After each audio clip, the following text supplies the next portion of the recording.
ಮತ್ತು ಅವ್ರು 10 ಲಕ್ಷ ಟನ್ ಖರೀದಿ ಮಾಡಿ 45 ಲಕ್ಷ ಟನ್ ಖರೀದಿ ಮಾಡ್ಯಾರ ಯಾರು ಕೆಲಸ ಅದಾವು. ಅವ್ರು ಏನಂತ ತಿಳ್ಕೊಂಡ್ಬಿಡ್ತಾರ, ರೈತರು ಭಾಳ ಬಂದಿಲ್ಲ ಬಿಡ ಅಂತ ಅವ್ರು ತಿಳ್ಕೊಂತಾರ.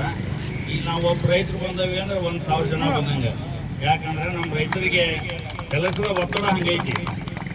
ಈಗ ನಿನ್ನೆ ಮಾನ್ಯ ಮುಖ್ಯಮಂತ್ರಿಗಳ ಹಾವೇರಿ ಜಿಲ್ಲೆಯಲ್ಲಿ ಗೊಂಜಾಳ ಸ್ಟ್ರೈಕಿಗೆ ಹೋರಾಟಕ್ಕೆ ಕರೆದಾರ ಅಂತೇಳಿ ಈ ಒಂದು ವಾರದಿಂದ ಇಂಟೆಲಿಜೆನ್ಸಿ ಮುಖಾಂತರ ಸುದ್ದಿ ಹೋಯ್ತು.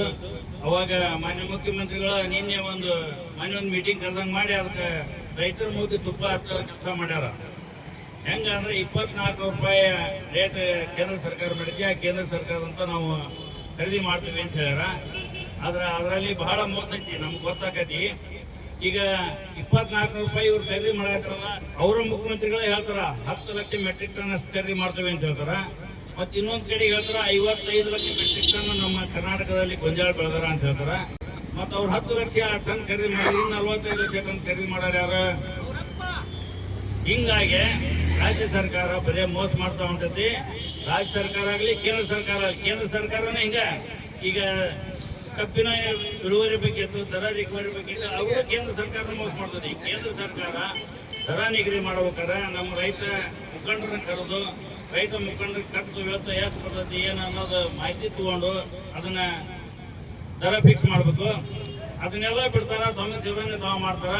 ಈಗ ಇದನ್ನ ದರ ಗೊಂಜಾಳ ಖರೀದಿ ಮಾಡ್ಬೇಕಂತ ಹೇಳಿ ಆದೇಶ ಮಾಡ್ಯಾರ ಖರೆ, ಆದ್ರೆ ಯಾವಾಗ ಮಾಡ್ತೀವಿ ಏನು ಟೈಮಿಂಗೇ ಇಲ್ಲ ಅದಕ್ಕೆ. ಮತ್ತು ಅದಕ್ಕೊಂದು ತಿಂಗಳ ಮುಂದೂಡ್ತಾರೆ. ಏನೇ ಹೆಸರು ಬರ್ಸ್ರಿ, ನಿಮ್ಮ ಉತ್ತಾರ ಕೊಡ್ರಿ, ಹೆಸರು ಬರ್ಸ್ರಿ, ಗೊಂಜಾಳ ಹೆಸರು ಅಂತ ಬರ್ಸ್ರಿ. ಮತ್ತು ಅವ ನಾವು ಗೊಂಜಾಳ ಹೇಳ್ಕೊಂಡು ಹೋಗ್ತೇವೆ. ಅವಾಗ ರಿಜೆಕ್ಟ್ ಆಗ್ಯಾವ ಅಂತಾರ. ಯಾಕಂದ್ರೆ ಅವ್ರು 55 ಲಕ್ಷ ಮೆಟ್ರಿಕ್ ಟನ್ ಗೊಂಜಾಳ ಖರೀದಿ ಮಾಡಕ್ಕೆ ಅವ್ರ ಕಡೆಯಿಂದ ಶಕ್ತಿ ಇಲ್ಲ. 10 ಲಕ್ಷ ಎಷ್ಟೋ ಮಾಡ್ಬೇಕಂದ್ರೆ ಎಲ್ಲ ರಿಜೆಕ್ಟ್ ಮಾಡ್ಕೊಂತ ಹೋಗೋರು. ಅದು ಮತ್ತೆ ನಾವು ರೈತರಿಗೆ ಹೇರ್ಕೊಂಡು ಹೋಗೋದು ಹೇರ್ಕೊಂಡು ಬರೋದು ಅದು ಒಂದು ವಿನಾಕಾರಣ ಖರ್ಚಾಗ್ತದೆ.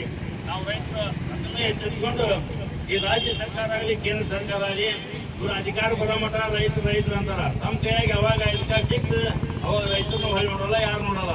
ಈ ವಿರೋಧ ಪಕ್ಷ ಇದ್ದಾಗ ಅವ್ರು ಸ್ಟ್ರೈಕ್ ಕುತ್ಕೊಂಡ ಬರ್ತಾರ. ಅವರು ಬಂದು ನಮ್ಮ ಒಂದು ತವಲಿಸ್ಕೊಂಡು ನಮ್ಮ ಹಾಕ್ಕೊಂಡು ಇಲ್ಲ ಮತ್ತು ಬಿಟ್ಟು ಹೋಗಾರ. ಇಂಥ ರಾಜಕಾರಣಿಗಳು ನಮಗೆ ಬೇಡ.